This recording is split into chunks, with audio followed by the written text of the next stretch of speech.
Shoot me up with a big one. The New York Times reports that is what Matthew told his assistant about giving him a third injection of ketamine on October 28th of last year. He also asked his assistant to get his hot tub ready. When the assistant returned to the house, he found Matthew face down in the spa. Agent 23, Rescue 23, Methanol. We've now charged the 5 individuals that we believe are responsible for Matthew Perry's death, going from unscrupulous doctors to street dealers of ketamine. With friends like these. Today's New York Post cover as Ann Milgram, administrator for the DEA, speaks out on the Today Show. They saw him as a payday, and they saw it as an opportunity for them to make a lot of money.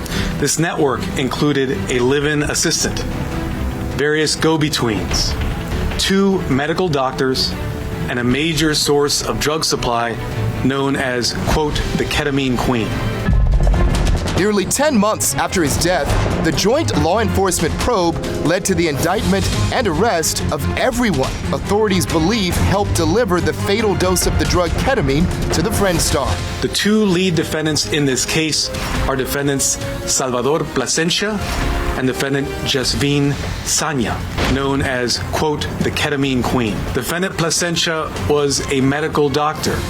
He worked with another medical doctor, defendant Mark Chavez, to obtain ketamine. He then worked with Mr. Perry's live-in assistant, defendant Kenneth Iwamasa.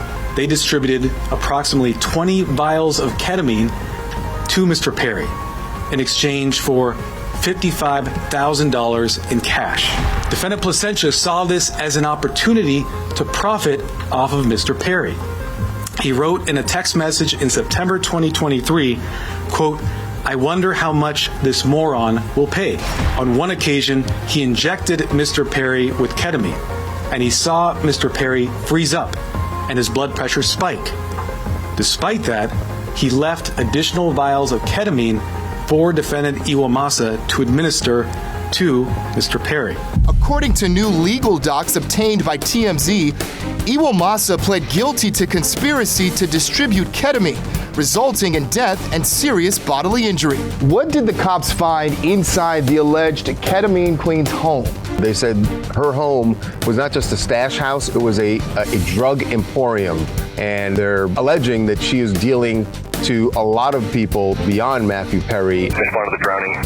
According to the indictment, cops believed drugs caused the beloved 54-year-old actor to lose consciousness and drown in his backyard hot tub. The cause of death was ruled an accident. Oh, I thought, this is what happens when you die. Matthew often spoke about his 3-decade battle with addiction.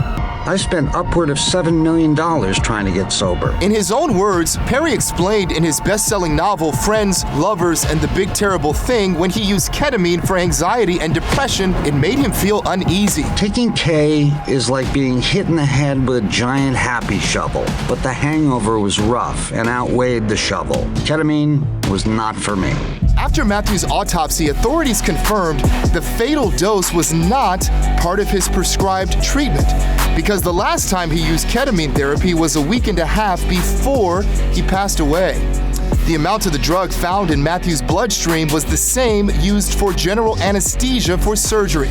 Matthew's family released this statement: "We were and still are heartbroken by Matthew's death, but it has helped to know law enforcement has taken his case very seriously."